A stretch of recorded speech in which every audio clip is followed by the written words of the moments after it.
Are you ready? Let's do it. Are you ready? This live Are you talk. ready? Live Are you talk. ready? Yes, sir. Are you ready? All right, greetings and welcome to Live Talk. I am your host, Arthur Jeremiah, alongside my two co-hosts, Minister Samuel Hey, welcome back again to Live Talk. and the spiritual ambassador, Yike Ezekiel. Peace. Good afternoon, everyone. All right, before we do anything, let's go to our general statement and disclaimer. General statement. Live Talk is proudly powered by TBS Goodwill, Builders of the Highway Foundation, and Men of Purpose. Together, we're bringing about awareness to the everyday challenges facing individuals, communities, and our nation. We tell our stories, listen to yours, and always respect different perspectives. Want to share your voice? Email us at livetalkorl@gmail.com to be a guest, or if you would like to contribute to our mission, purpose, go to livetalkorl.com to give a donation. Disclaimer. Information provided during this event and others to come does not constitute the official opinion of Live Talk or its affiliate entities. It is strongly recommended that viewers seek independent expert advice regarding any topics discussed, as legal requirements differ significantly across jurisdictions and are subject to frequent changes. If you have questions or concerns, you can always email us at livetalkorl@gmail.com, or you can DM us on Facebook and or Instagram at Live Talk Orlando. All right. Definitely have to get that out of the way. My brothers, how are you doing, Minister? Hey, we doing good, of course, on this Saturday morning. Shabbat for some. So always looking forward to a lively conversation on Live Talk. I see that fancy background you got there too. I see where you're at. Yes, yeah, we tried to step it up a little bit. All right, my brother Yike Ezekiel. How you doing, sir? I am doing magnificent. All is golden, all is moving forward, and it's all about just daily progress.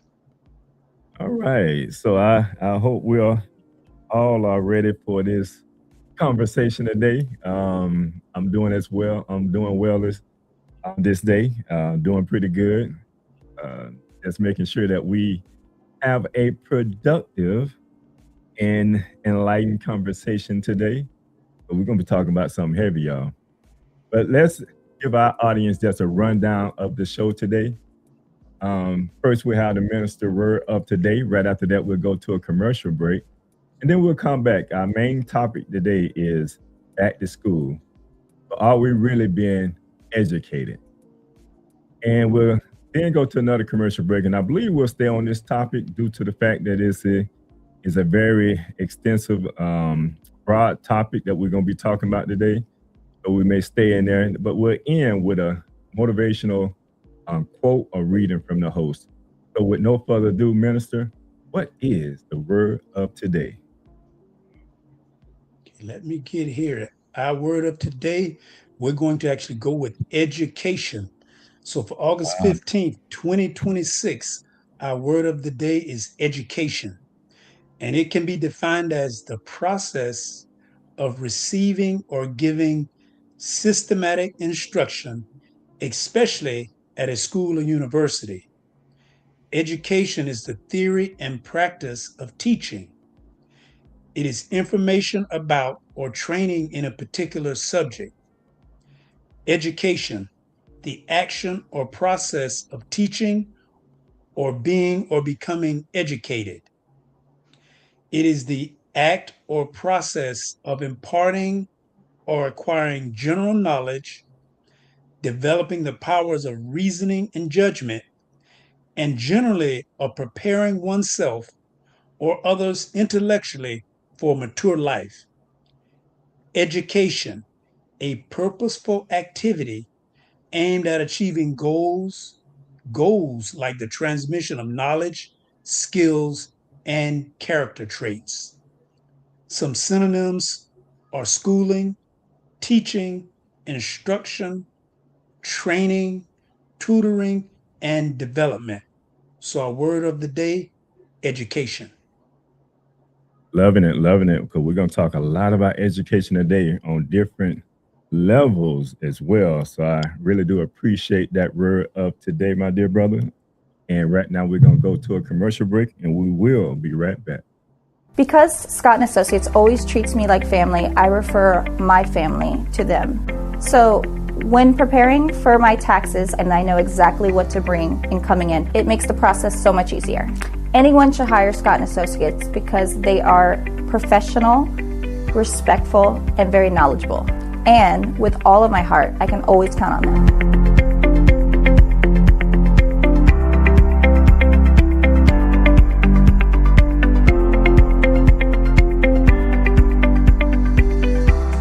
What do all these people have in common besides a beautiful smile, healthy teeth, and gums? They all use Zodi toothpaste. Zodi toothpaste is made with all natural ingredients. Zodi toothpaste is fortified with moringa and baking soda. Zodi toothpaste is suds-free, making it an excellent choice for kids. All natural, fortified, and suds-free. Get yours today at noystore.com.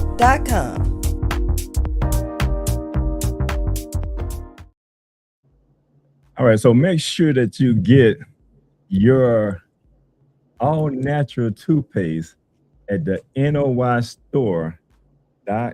That's the noystore.com. We manufacture this toothpaste. Again, it's an all-natural toothpaste. And this over to my engineer. Gonna give you a little bit close up on that. We still don't know if you see it or not, but you can always go to the noystore.com. You definitely will see it there. I like the way I see it displayed all over your desk. Right. Yeah, so definitely support is Black-owned business, support Black-owned. This is just the way, if you haven't contributed or supported a Black company this month, the way to do so. All right, family. Like was mentioned before, back to school, but are we really getting educated? We know that we sent our children off to school, and so school is back in session. Parents are buying school supplies, children are getting back into the classroom, teachers are preparing their lessons, and everyone is talking about education. But today, I want to ask a question that might make some a little uncomfortable. That's okay. Be a little uncomfortable. Are our children really being educated, or are they simply being trained to pass through a system? And I'm not asking that question to disrespect teachers. I'm not asking to attack our schools. I'm asking it because education should ultimately prepare a child for life. So what exactly are we preparing our children for? Now, I want us to just think about that for a moment. And if I may give our audience a question, that same question I want to give to our audience. What are our children being taught today in school? So let's give that to our audience.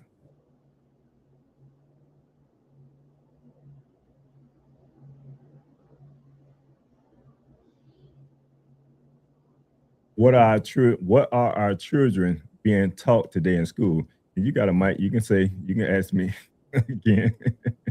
You got to send me a hand signs and hand signals. That's speaking the mic. All right, brothers, back to school. And we're talking about education. I know, Brother Minister, you shared with us a little bit of education. But when you hear the word education, what does education mean to you? Okay, for me, it brings to mind a scripture or a verse that a lot of us should be familiar with, and it states, "Train up a child in the way he should go, Mm. and when he is old, he should not depart from it." And I know we've heard that a lot, but what I get out of that is education is a lifelong journey, and it is a process of, you know, from the beginning, and then using what you get from the beginning to build you up, to take you forward, not just through like formal education or academic education, but also a life's education, which is where a lot of people hear, when he old, he should not depart from it. What that means is that takes you from the beginning, from a babe, all the way to you an elder, is an education process. And education is kind of like, it's a foundation for intellectual curiosity. It should be for critical thinking, how to problem solve. It should teach you to raise questions so you can explore, making sense of the world that you live in. So education is to me, is multifaceted, but it begins from a babe in your home, and then whichever method of training you decide, whether that's homeschooling, uh, public education, private education, online, but it also should involve the community when it comes to experience of living, like living your life and being a part of, the world that we live in, kind of being in unison. And it's education for me is very broad. Yeah, you touched on a lot when it comes to education, because one of the questions I was going to come back on is, when we think about education, my mom always, she wanted a graduate, coming out of the household. So me going to school and graduating was mean the world to her. And one of the questions what came to mind was, is education simply getting good grades and graduating, or is there more to it? And you shared a lot that was more to it. But I think there's maybe some missing points in there that we can define education a little broader, and probably in more details. I ain't gonna say broader, because like you said, education is broad. But I'm gonna ask you this, Ezekiel. What do you think is missing from the way we define education today? The biggest point that I see is when people hear the term education, they're thinking that this is a process that's pouring into you, instead of it being a process that's extracting out of you what's already in you. We know, if we looked at the etymology of education, we know it's educe. And educe means to bring that which is in out. So you already, as a human being, are equipped with certain genes and chromosomes that will allow you to learn the world that you live in. You don't teach a baby how to breathe, how to blink. That's automatic.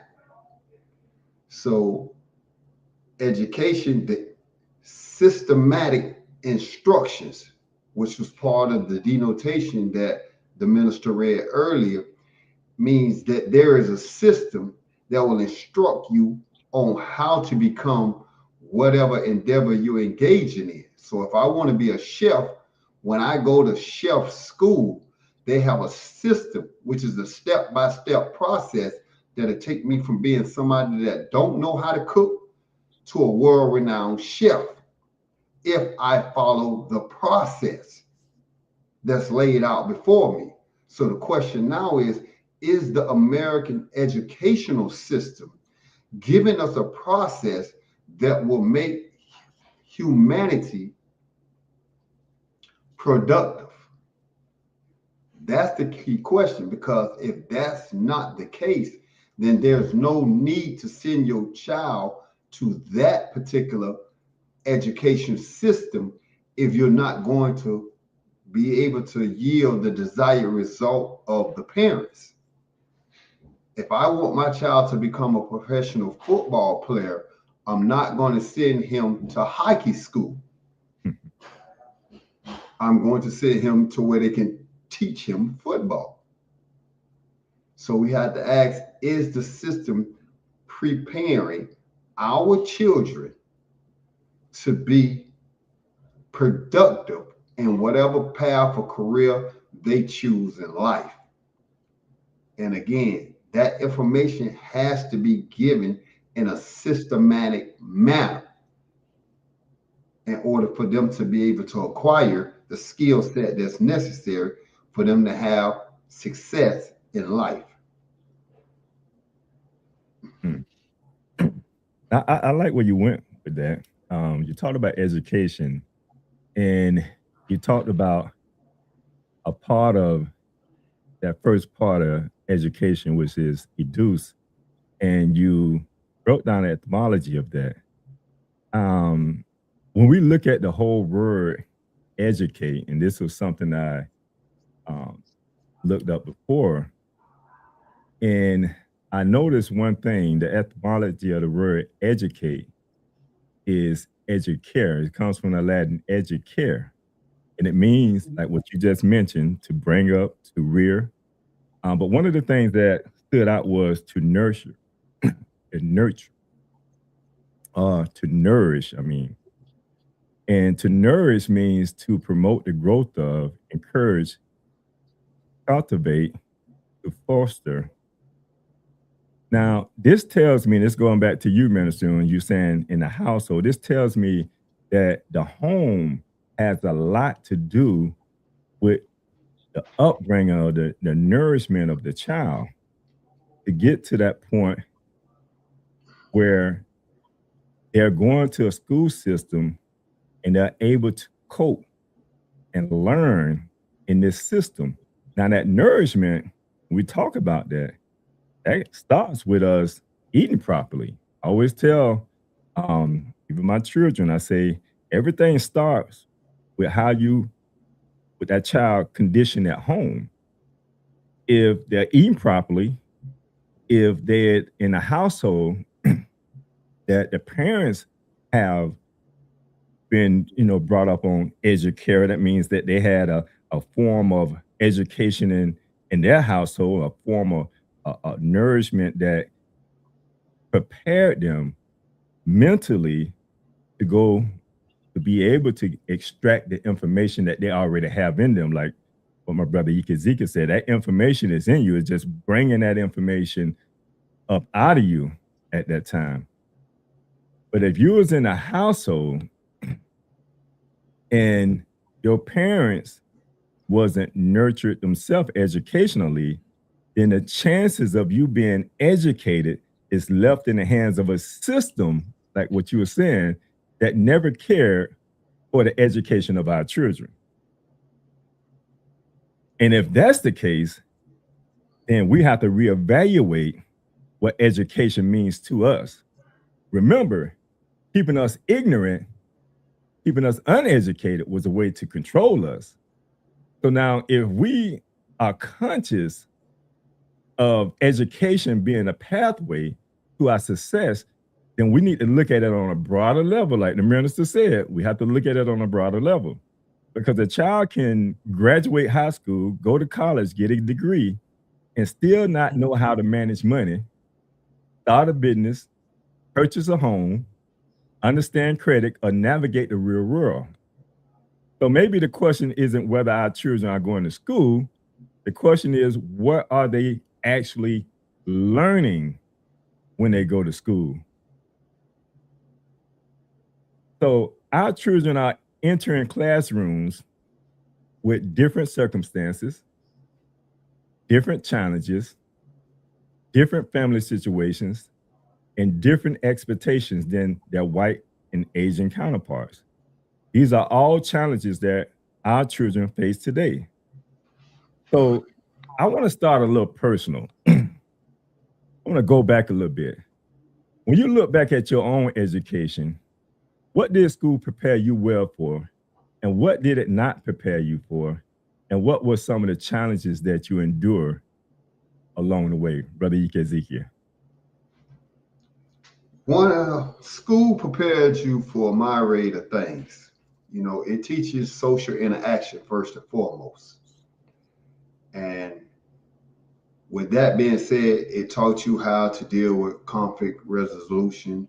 It taught you how to control your emotions. It taught you how to express your emotions, because you're dealing with a multitude of different ethnicities in the school system that you was going in. So it taught you basic, math, sciences, how to read, fundamental things that you're going to need all of your life. However, it didn't teach you how to become an independent thinker. It didn't teach you problem solving. It didn't teach you how to manage money. As you said, it didn't teach you how to create a business. It didn't teach you the vital traits that you would need once you graduate high school to become an adult and live the life of adult. Nobody's being taught credit, debt. They're not teaching financial literacy in the school system to where our children have an understanding of how money flows.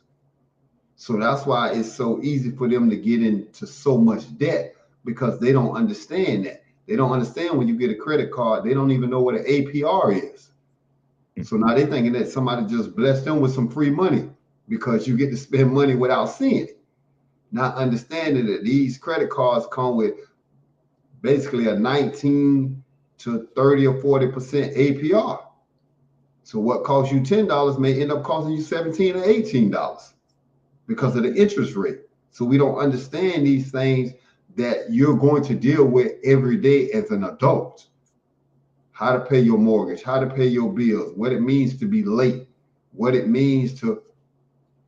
So this information is not being instilled inside of the systematic process during school, but they get PE, they get non-essential things that's not going to really benefit them in life.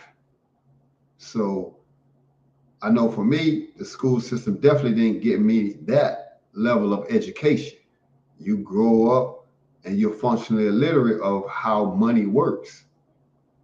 You don't have a trade because they're not teaching that in the school systems anymore. So everybody is not college material. So what am I going to do if I'm not an athlete? My family don't have the money to put me through school. So how am I going to be successful in life if nobody's taught me that, okay, you can have an alternative. You don't have to go to college. You can get a trade that makes the community, the nation flow. The world going to always need plumbers. They're going to always need electricians. It's going to always need IT techs. These are staple trades that will always bring you an income, and that's going to always be needed. So the school system, I think, is failing the children these days because, one, they're not teaching them financial literacy. And two, as you alluded to earlier, they're not teaching them dietary laws. And this is why our children are at an all-time high with HDD, all these high blood pressure, diabetes, being overweight, because they're not taught the knowledge of how to eat. And with that being the case,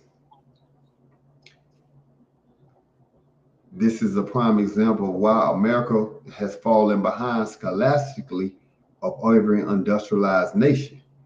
So her superpower status is diminishing daily because she's producing children that don't have the same intellectual level as they did in the preceding years. They're saying now, the scholars, saying, and the demographics are saying that America's children are the dumbest now, even though technology is at its all-time highest. And it's because it's going back to what is the systematic information that's being poured into them when they're sitting in these schools 6-7 hours a day. Are they being taught pertinent information that would allow them to be productive and not just a system of people that's in debt and have no way of understanding, hey, how to get out of this debt, because I don't know how I got into debt. And this is, I know for me, it's a story that you see every day, especially in the lower class neighborhoods, because of our lack of money. And as you said, if the parent doesn't have financial literacy, she can't pass that on to me. If she doesn't have dietary laws, she can't pass that on to me. If she don't have relationship laws and how to deal with my anger, then she can't pass that on to me. So guess who I'm gonna turn to? We walk around now, our children at a very young age are walking around with a weapon of mass distractions in their pocket, their phones. No,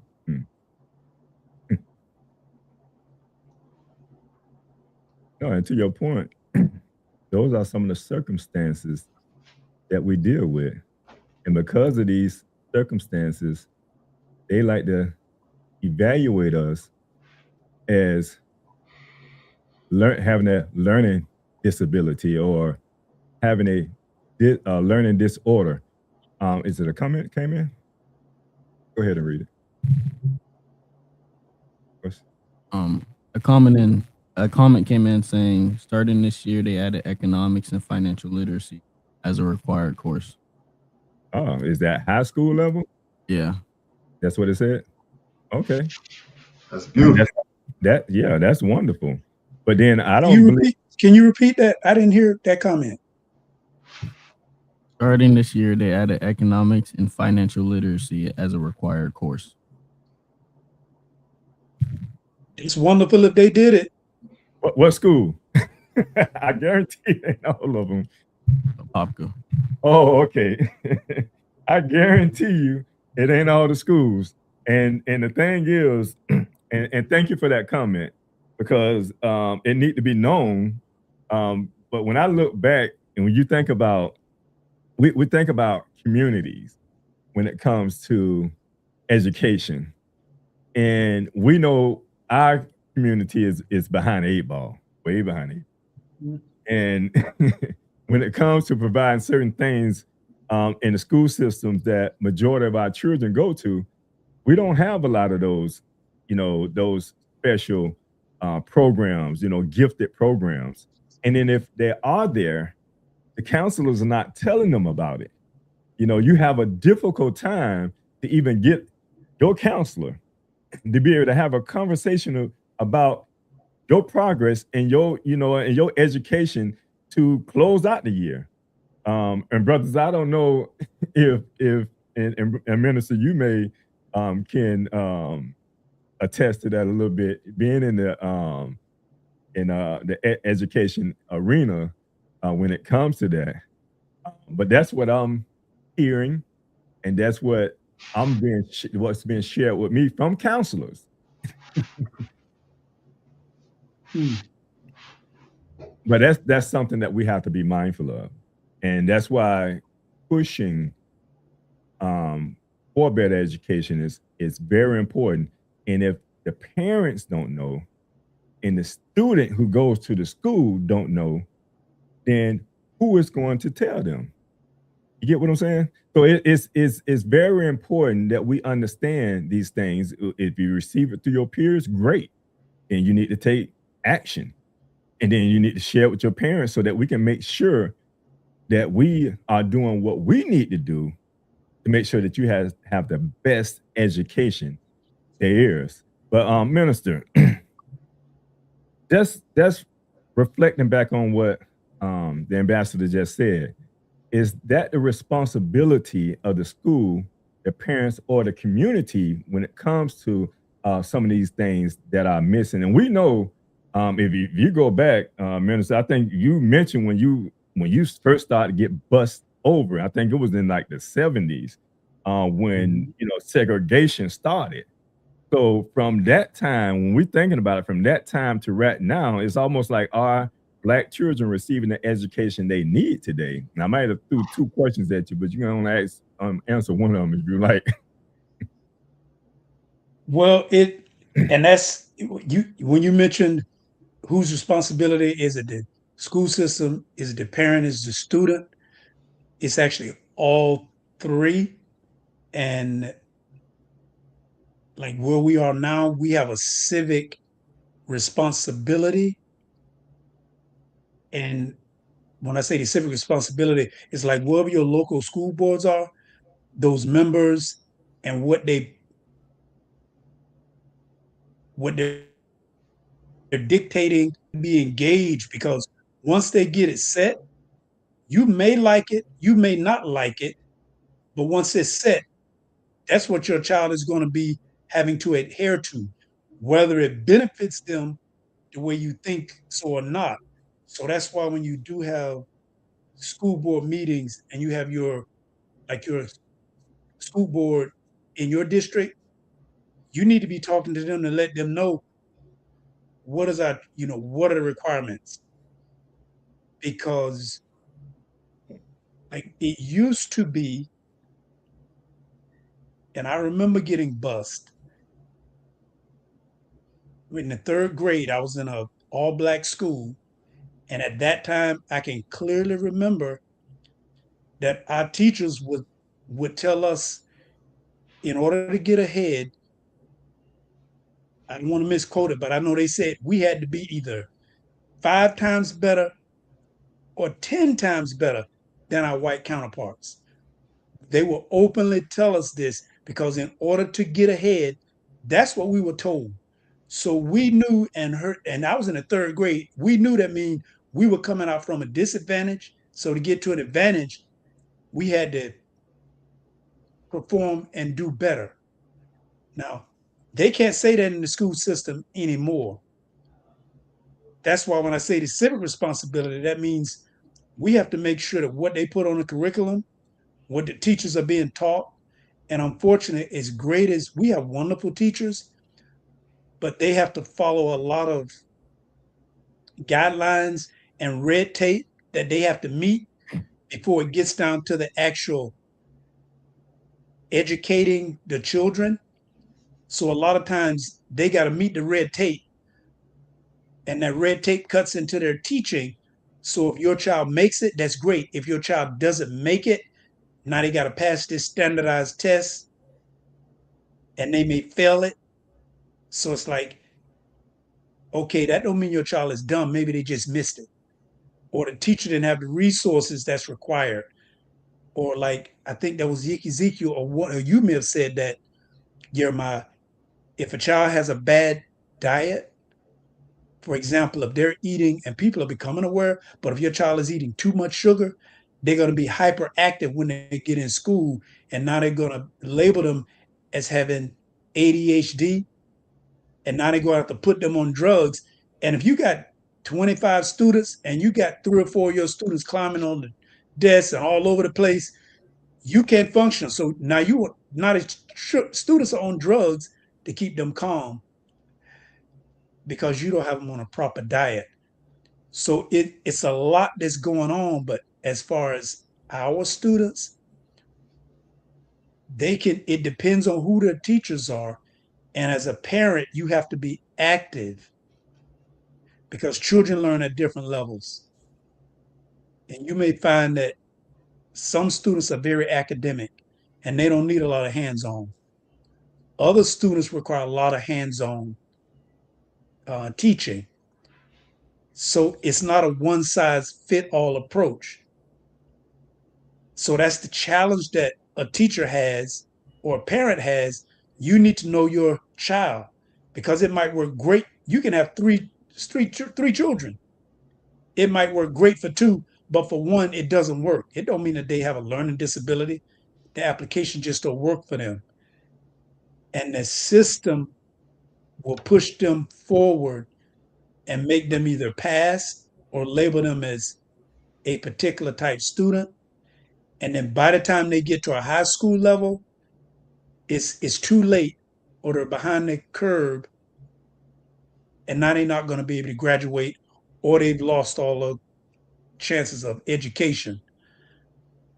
So it's really difficult for us, as I hate to use the term minorities, but because we don't make the rules, and like voting is so important, especially on a local level, because if we allow certain type of instruction, it might work great for some communities, but it might not be good for our community. And now we can't tell our child, at least the teacher can't tell a child, the black students or the black and brown students, y'all got to do this. Y'all got to be 5 times better, because they all have to be 5 times better, because the information being put in front of you is not designed for you. And in some cases, you're not a slow learner. You're just not exposed to, for example, if it was about financial literacy, if you haven't been taught that, you're not going to know that. And they are not, as far as I know, they're not teaching that in schools. If they're starting to do it now, like home economics, they might teach, like you learn geometry, you learn algebra 2, and even they'll have you teaching trigonometry, but you're not taught how to balance a checkbook. It's just incongruent. That's not congruent with logic. No, and it goes back what Brother Ezekiel said, like he's talking about debt and credit.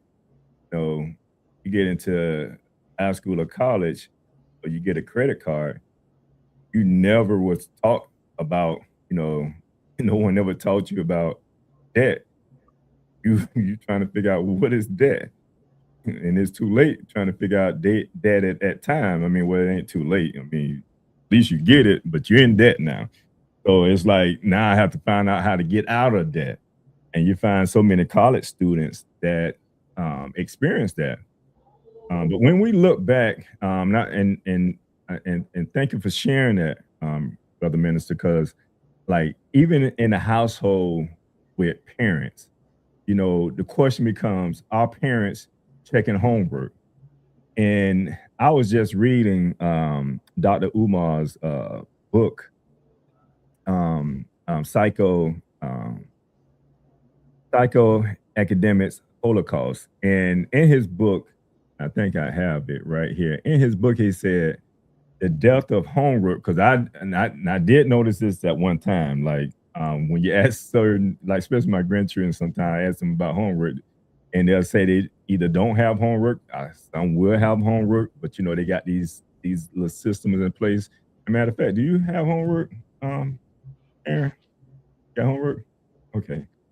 But one of the things he said in his book, he said the death of homework in the Black community is fueling the misdiagnosing of learning disabilities and thereby creating a permanent underclass out of Black boys who represent the bulk of America's most undesired young learners.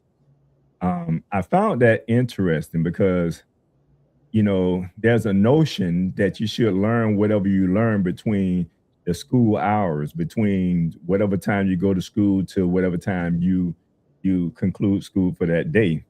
And we all know that's not true. Anything that we do in life, man, may require extra work. I mean, I'm in the field of accounting, and I will have to take work home with me. I'm always learning. That's what kind of discouraged my son really want to take over the business, because he said, you guys are always in school, you're always training, you're always learning. It's at one point we're gonna have to stop this somewhere. But son, like the minister said, you'll be learning the rest of your life. It's just if it's what it is. It's a part of growth.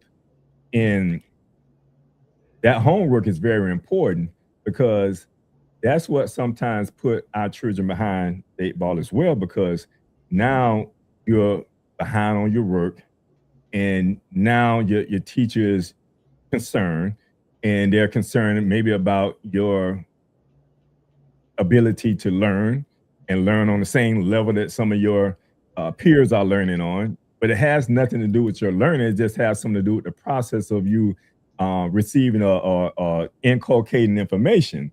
And when we don't take certain things serious, then the chances are we're going to, put ourselves in a situation that it doesn't profit us none. It doesn't profit us. And so parents also, when it comes to, do we got another question? Huh? Okay, go ahead. Let's hear the question. Well, it was more of a statement. Okay. There has been issues, however, with counselors, especially not aligning student schedules with what they aspire to be. Counselors are a big issue. Right.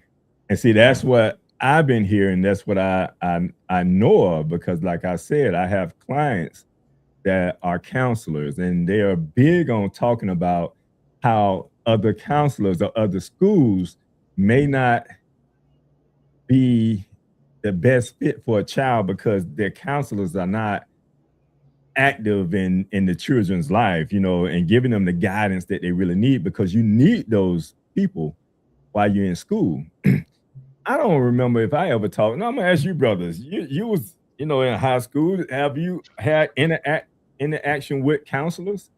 No. The only time those guidance counselors would come speak with you is if you was having problems. If a teacher went to them and said, hey, this child is a problem child, then they would come down and speak to you about your behavior. There was no, hey, what are your plans for the life? You need to take this particular class. Let's develop a curriculum that will allow you to reach that plan. So they didn't do that. And that's why I said the education, is definitely failing our children.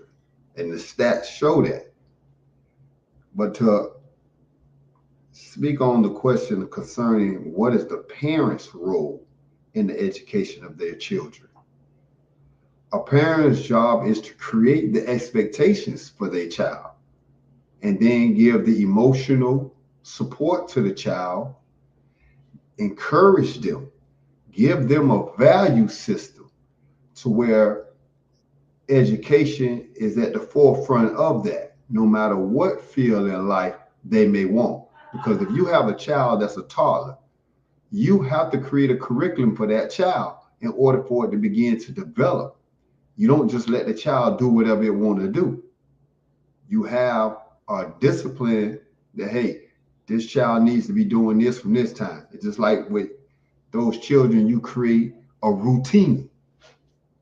Once you create that routine and that child get used to doing that right there, that's what's the steps that start developing the discipline, because the child knows that this time I got to do this, at this time I have to do that. Just like the school system, they have different time frames for each particular class that you got to get to. So oh, my math class is at 2 o'clock or my science class is at 10 o'clock. You create routines, and routine turns into habits.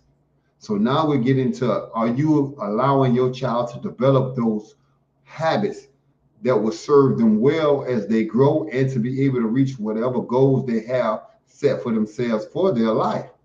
So it starts at the home. You have to have that stability. You as the parent are that child's first teacher. When they go to school, that teacher's job is to instill in them professional instructions and to give assessments of that child to know that, hey, just because the school system says this is our curriculum, this particular child can't learn under this format. So we have to make adjustments. Let's send them over here. And they do that to a degree. That's why they have what they call the special ed classes. That, yeah, this child right here is a little mentally slower than everybody else. So let's put him over here with people that's on the same level as them. But the problem with a lot of these children, they're getting mixed diagnosed and saying that they have some type of issue when it's not the issue, it's the curriculum. I can't learn in this manner. I'm a visual learner, where this person may be an audio learner. So you have to understand, by doing that one-on-one assessment with me, what is the best method that will allow me to inculcate the information and then be able to apply it. Because you can look at it in sports. You have a quarterback that's in a particular system that don't fit his style of play. And then when they transfer him or trade him to another team, he flourishes because that system fits his style of play. And this is what the parents as well as the teachers need to be having conferences about the child, not just saying, hey, your child is bad or your child is disruptive. Hey, understand the education part of your child. Your child has this particular talent or skill, so he'll be a better fit doing this, this, or this. And I think, again, the parents have the major role in that. And the problem with lower income parents is they're working. So they don't have the time to sit down and put the information into the child or listen to what the child is being taught. Most parents don't know what's going on at their child's school. They just know they go to school and they come home. They have no understanding of what's being taught because, as you said, they're not sitting on these meetings that are producing the curriculum for the school system. So the school may be teaching something that's opposite of the values that I'm teaching at my home.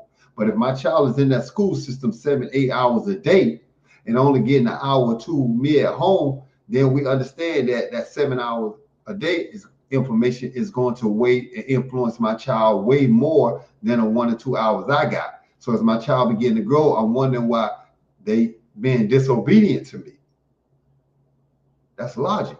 Whoever creates the spirit of information that you indulging in is going to have the greater influence on your way of thinking, which means that your actions and your habits are going to reflect that. We back to what we started with this on our diet. So your mental diet is going to produce a particular type of child.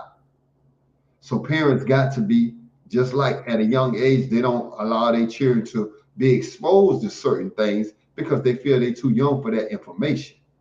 So you have to stay on top of all the information, from the TV shows to the music, to the people, the friends you have, because those are influences that unfortunately create the mindset of that child.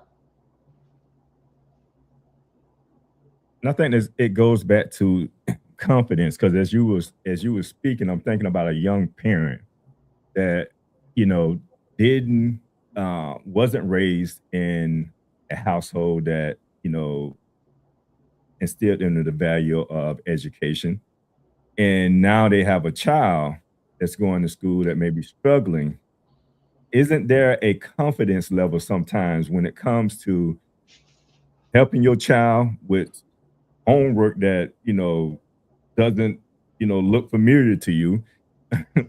And also talking to a teacher who you feel is way more educated than you, and I don't even know what words to even come out my mouth with. And it's almost like you stuck in limbo watching your child go through this process, and it's almost like you can't do nothing. And that when I'm looking at that, minister, what are you telling a young parent like that they don't understand the history of this public school system, don't know that it wasn't created for us, and we have to be a lot more active in our child's life than we may be at this time? What are we saying to that young person? See, that's a complex question, and it's social economic, because a young parent, especially if they're a single parent, but even if they two parent, the school, unfortunately, it becomes daycare for the children. So you drop them off in an education system, and you're thinking the education system is supposed to be there for them. It is, but it's much more complex. Like when I graduated, fortunately, I went to a smaller school. I'm gonna say smaller. I went to a predominantly Black school, Jones High School. I'm gonna call it out by name. And we had guidance counselors, but because we were tight knit, they wanted to make sure, first of all, that you were going to graduate. If you weren't going to graduate, they wanted to get you need to be taking A, B, C, D. So we're going to make sure you're going to graduate. And then if you go graduate, what are your plans for after you graduate? And the school that you're in and the environment makes a big difference.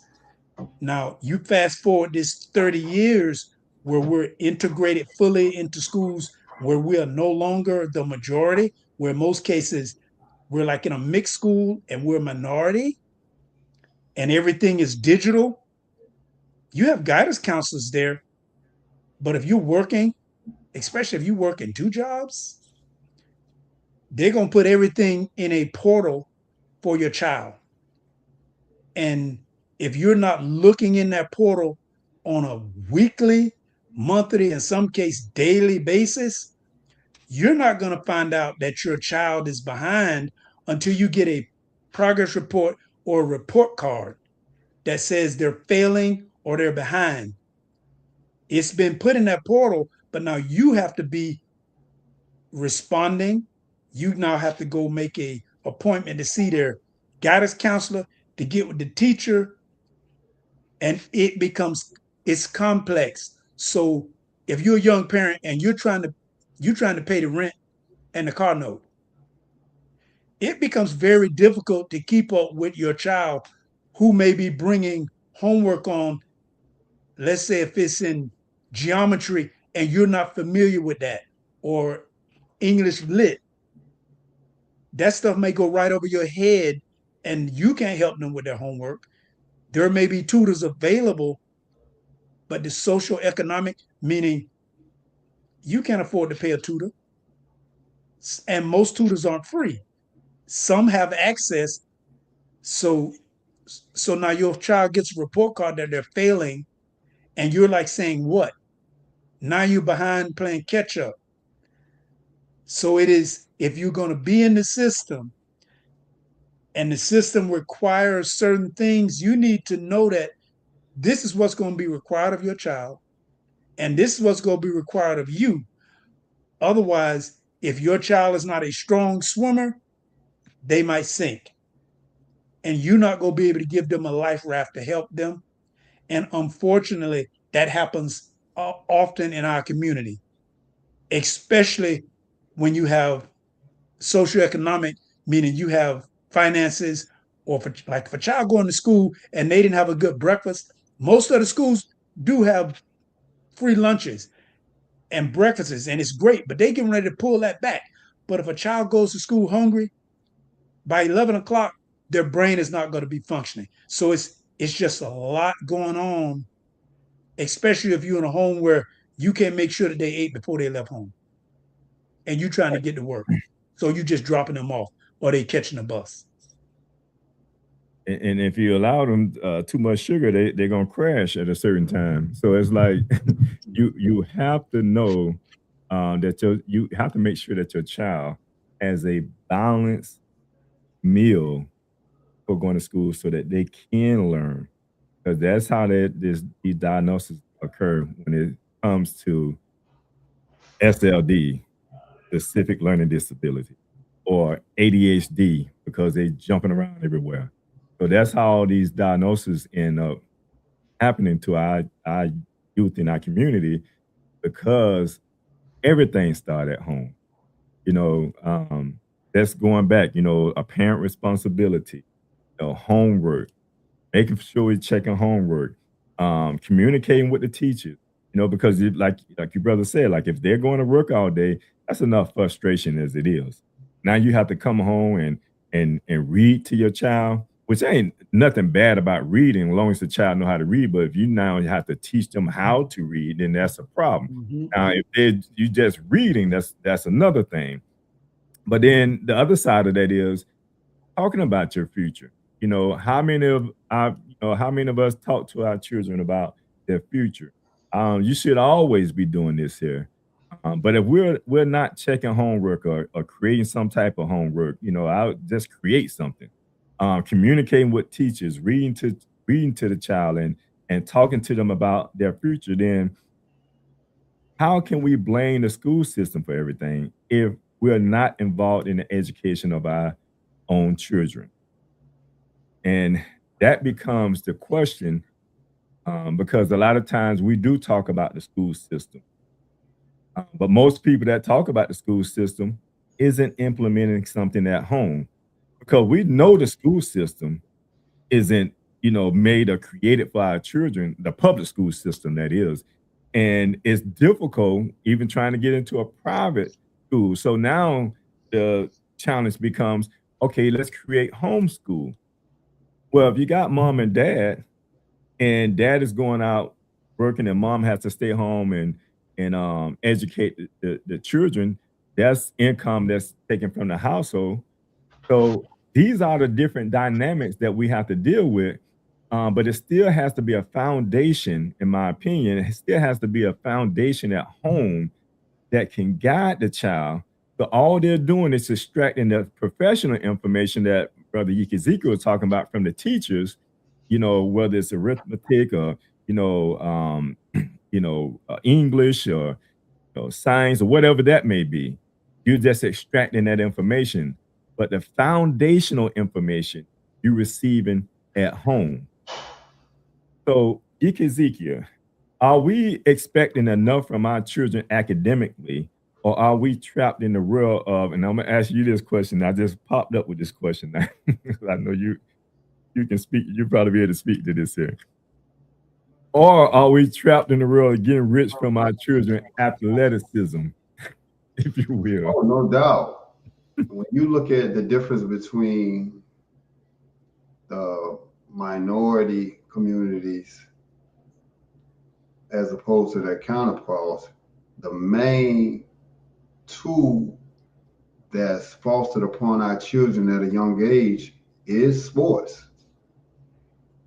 We go to school and we believe that school is an afterthought. We're in school because it's mandated in order to play the sports, you have to be in school. But you got to think, these children play sports year round. So how many hours are they pouring into developing their physical skill set, as opposed to the hours that they need to be pouring into developing their mental skill set? The parents are getting their car and take their children all over the state to games, to practices. But are they spending that same energy sit down teaching them how to read, how to save, how credit works, how to understand dealing with your emotions when one of your friends die or a family member die? Are we pouring that same amount of energy into us? And the question is absolutely, or the answer is absolutely not. We're still with the mindset of the early 16 and 1700s of making our children physically strong, but they're being mentally weak because we're not putting education over sports.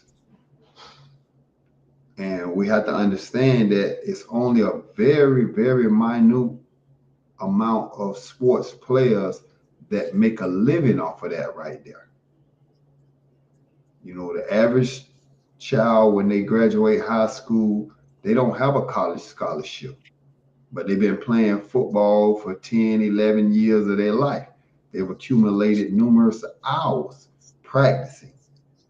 Even when they're not on the team practicing, they're home practicing, trying to hone their skill set. They may spend hours dribbling a football or catching or throwing a football. So it's unfortunately that we put such a big price tag on physical abilities instead of pouring that same energy into becoming a chef, becoming a doctor, becoming a lawyer. The routines that's at the house, the parents are not developing routines to where these children have a morning routine. When they get up, those first 20, 30 minutes, what are your children doing? Are they reaching for the phone, scrolling just to see what's going on in the world? Or do they have a routine where they get up, they exercise to get their body flowing, they read something that's inspirational or spiritual to get their day started? Those first 20, 30 minutes is supposed to belong to them. But they give that away when they get up and they turn on the TV scrolling or they on their phone scrolling. You're giving your life over to the rest of the world instead of taking that time out for you. So our parents creating routines. We know children, they develop habits. And according to, what psychologists you study under, they say habits take X amount of days to learn, which is not true. Habits are created through repetition. So if I'm practicing something 100, 200, 300 times a day, and you're only practicing it 4 or 5 times a day, yeah, it may take you 21 days to get there, but it may take me 2 days to get there because the amount of effort that I'm putting into it. So it's about repetition. So if I want my child to become a good reader, then I have to make sure that they're reading at least 10, 15, 20 an hour a day instead of watching TV shows for 2-3 hours. And unfortunately, when you look at the stats on that, Black children watch TVs on an average 3 to 4 hours more than their counterparts. So now, who's influencing your child? The writers of these TV shows, are they teaching the same values that you're instilling in your children at the house? Because if they're not, then now they're becoming the new teacher, because now they have the influence on your child. So when your child begins to become disobedient from your house rules, then you have to look at where's the sources of this rebellion coming from. And that's when you have to stay on top of what are they listening to? What are they watching? What information that they're inputting? They may be reading books, but what type of books are they reading? Are they reading things that's going to help them develop themselves in the area that they can be prosperous in life, or are they reading books that's just mindless entertainment to pass time? In the early 2000s, we had an explosion of what they call the urban books. So everybody was reading the urban books, and I thought it was fantastic because these were stories written by people in urban communities that the readers could relate to. So it was a start just to get them reading. Now you start them off on that, and then you wean them away. And now let's start reading books on finances. Let's start reading books on emotions, on personal development. That's what the parents don't have. They don't have a personal development program for their child. They expect the school system to have that. And the school system is not one mindset fits all. Their curriculum is for everybody. But again, your child may not have that capability.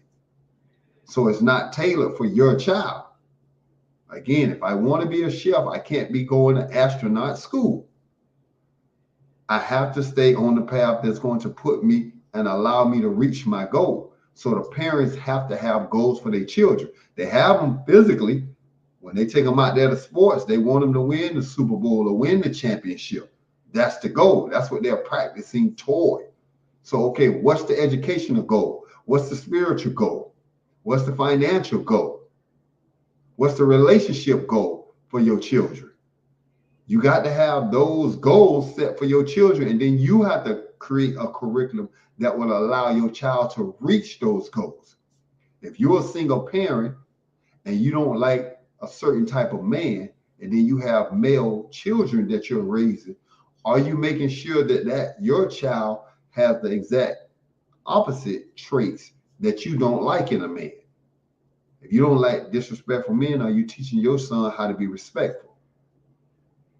So the parents have to start being more accountable in the daily life of their children, and instead of allowing, as you say, in school, TVs, music, social media to be the new babysitter, and then wondering why your child coming out in a manner that you didn't want them to come out.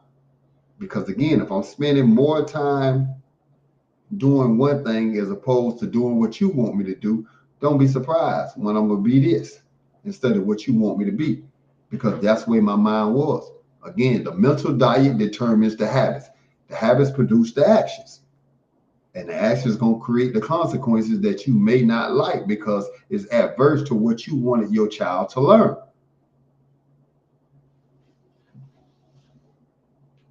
Hey, that was, I had a follow-up on that, but we got to go to a quick commercial break.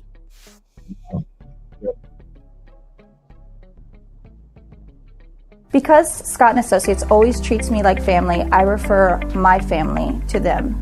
So when preparing for my taxes and I know exactly what to bring in coming in, it makes the process so much easier. Anyone should hire Scott and Associates because they are professional, respectful, and very knowledgeable. And with all of my heart, I can always count on them.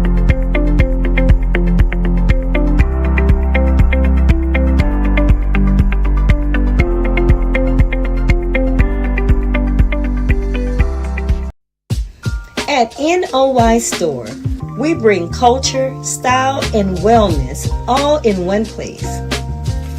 Explore our collection of cultural apparel designed to inspire and connect. From t-shirts to polos, boldly tell your story. Need guidance on your journey? Check out our books written to inspire and support your spiritual, personal, and community growth. And give your body the care it deserves with our health and wellness products like natural toothpaste, soothing body butters, and more. We're always adding new products to empower your life so you can live with purpose and style. Visit NOYstore.com today, where culture, wellness, and inspiration come together. Shop at NOYstore.com. All right. Welcome back. Let's put up on there because we have the Vocational Trade Expo Fair, our third annual Vocational Trade Expo Fair coming up October the 24th. That's October the 24th from 10 a.m. to 1 p.m. That's from 10 a.m. to 1 p.m. All right. It's not in front of me and I can't see up there. Screen. Okay. So let's make sure that we can go to Live Talk. Do we have that? The link? livetalkorl.com that we can scroll across the screen so that people can know how they can register for this event. And the good thing about registering for the event, it's a free event. It's a free community event. The only reason we like for you to register for the event, because once you register for the event, it sends you automatically notifications about when the event is about to happen. So just registering, you'll get automatically notified when the event approaches. So definitely register for the event. Do we have the website on Live Talk? Is it on there on the screen? Yes, it is. All right, cool. Want to make sure. All right. So that information should be scrolling down our screen. That's the flyer right there. For more information, you can text that number. The number is 407-545-5930. All right, and take it down. All right, brothers. I know we're getting close to the end, and it's a lot when it comes to talking about education. And the reason I want to highlight the third annual Vocational Trade Expo Fair is because a part of what we was going to talk about today, and we'll come back in and we'll do a part 2 to this here. We're going to talk about college, trades, career preparation. And I don't want to miss that part there.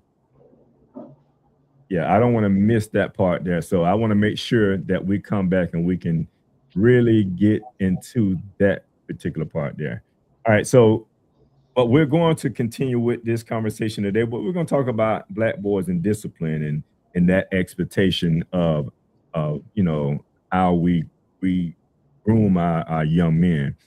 And I want to go into that direction because there's another part of education that we don't talk about enough, and that's discipline.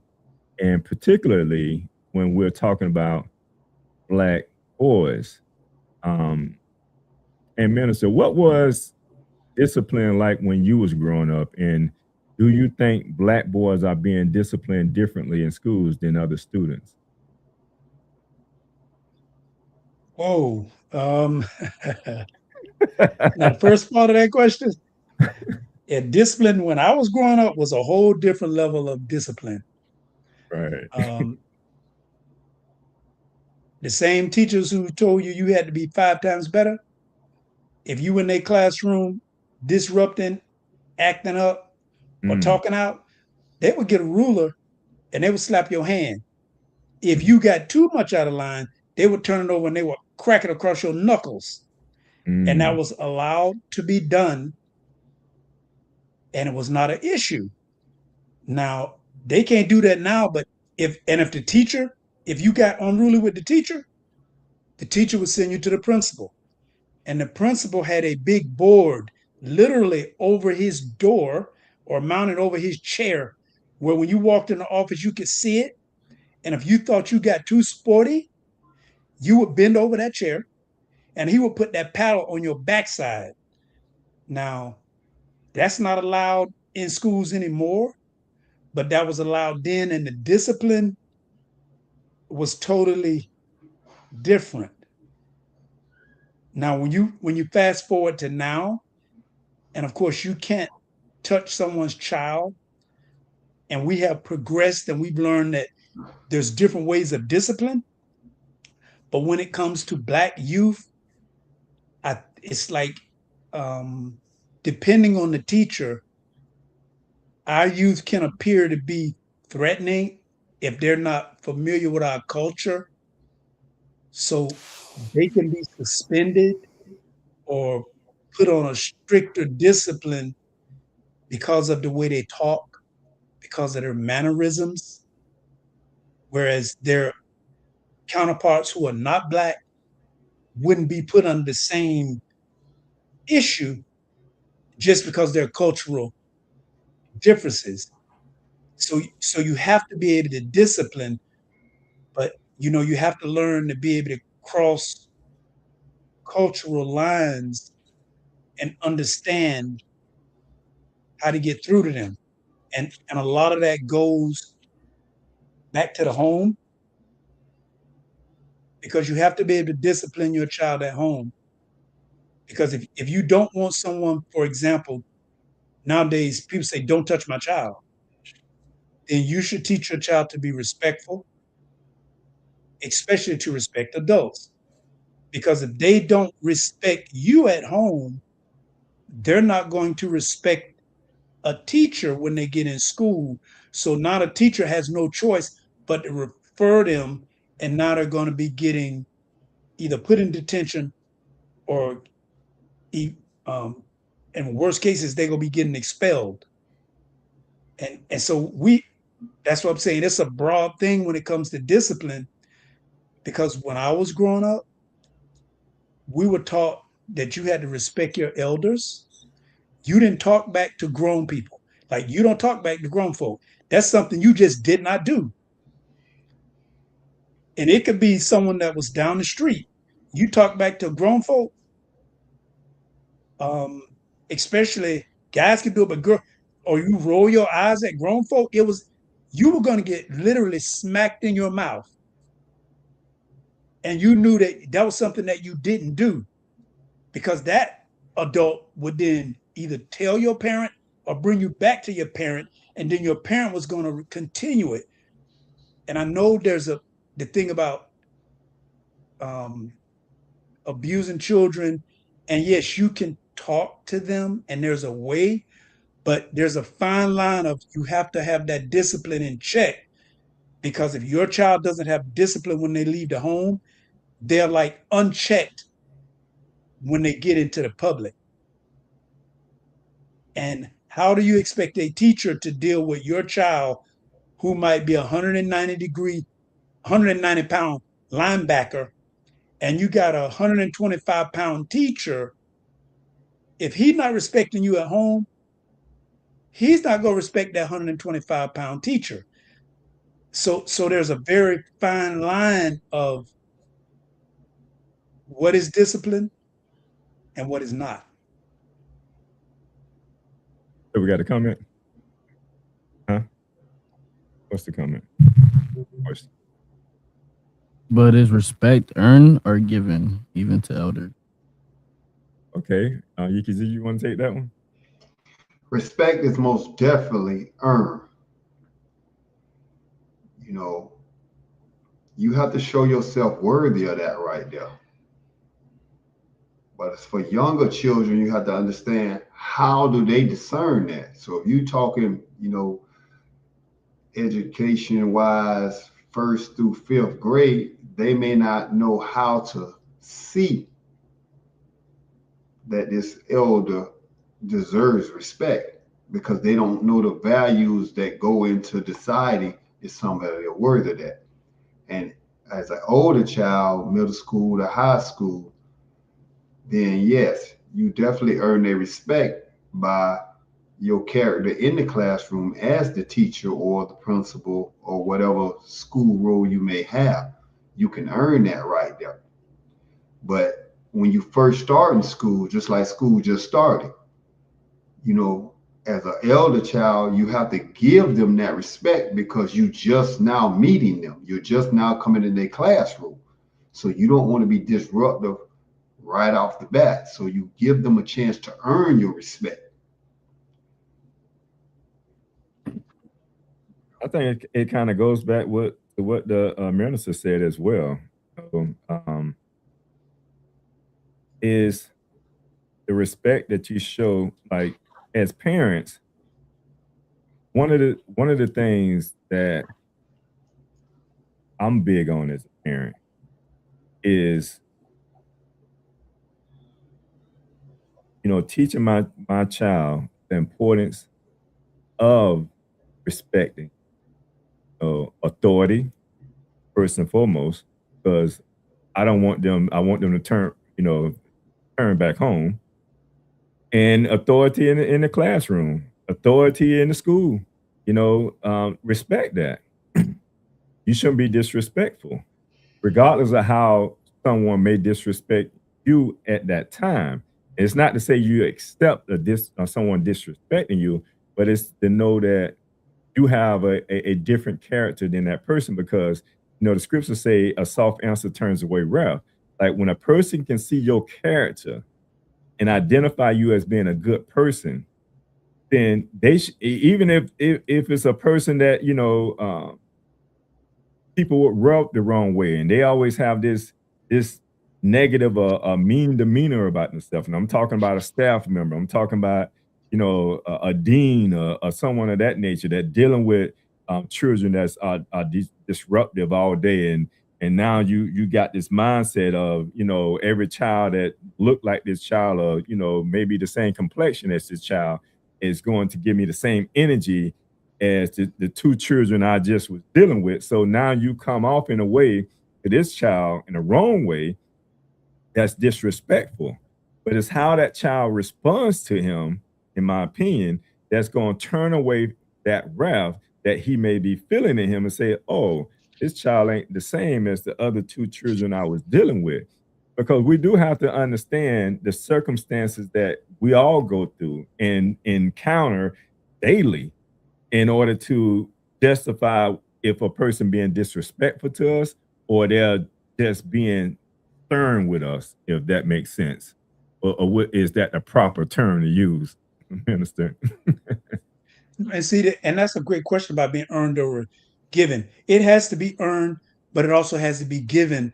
But you have to, and we talk about in the school system, because the first day of school or even prior to, you get to go meet your teacher and you get to bring the student. If you don't come and meet the teacher hasn't met you, the teacher hasn't met your child, you're putting yourself at a disadvantage, because most of the teachers, you meet them on the first day of school. You get they'll schedule that you get to meet the other students, the parents. You can talk to that teacher. You can talk to them about your child. You can talk to them about your child's strengths. You can talk to them about your child's weaknesses. So you all are on the same page. And that's both ways. So let's say you have a child that's mild-mannered and excellent. That's great. And we have to be honest, because we have to be very honest. Depending on your child, you know how your child is. You can tell the teacher your child's strength. You can tell the teacher your child's weaknesses or where they gonna need some help at, or their behavioral issues. Like, please don't pretend that your child is an angel when you know your child driving you crazy at night doing XYZ. And all children might not be like that, but some are. So then now we need to be talking about solutions to get your child the best environment and the best education. You have really great teachers, but if a teacher has 25 students, that the purpose is that earn respect is, let's get here and get this started off right. And parents, you need to show up. So you can understand your child and your teacher. Like, when I grew up, my father and my mother were on opposite ends of discipline. My father believed in spare the rod, spoil the child. His rod was a belt. My mother, compared to him, was an angel. I don't remember her doing anything other than a bedroom slipper, which was made out of cotton. And I knew that you don't mess with my father, because if what was he saying? I tell you to be on the first dot. And I'm drawing a picture. So if he told you to be at 9 o'clock, you better not come at 9:02. You better not come at 9:01. You better be there at 9 o'clock. But my mother's love and discipline was different. And even though I had a fear and respect of my father, I would not want to disappoint my mother, because it hurt me more to discipline her because of the respect that she gave and earned than the fear and respect I got from my father. So you have to be able to move that forward into your child, so they understand that if they want to get that respect, they have to be able to give it. And as parents, we have to be able to do the same thing when you're turning your children over to somebody for 8 hours a day all throughout a school year. Indeed. Let's get into this episode. So I will ask you brothers to give us some last word. Starting with you, Yikiziki. Education in all forms is important. So as a parent, uncle, anybody with children, invest in your child's education, because that's what's going to lead to their success or their failure. Minister. Yeah, education starts at home. You are at the beginning of your child's education, so give them a bright start and a bright future. I'll just say I'm gonna leave you with what my brothers just shared.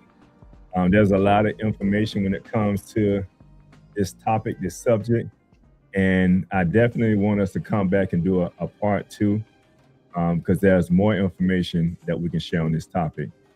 But for right now, I'm gonna say peace and prosperity. And from Live Talk, we are out. Thank you for watching Live Talk. You can follow us on Facebook, Instagram, and YouTube at Live Talk Orlando. Please subscribe to our YouTube channel. Hit on the notification button so that you can see more videos like this. You want to join the show? Email us at livetalkorl@gmail.com. You can also follow the host on Facebook and Instagram at Arthur Jeremiah. And visit the website, thenoystore.com, to pick up your copy of The Spiritual Significance of a Name.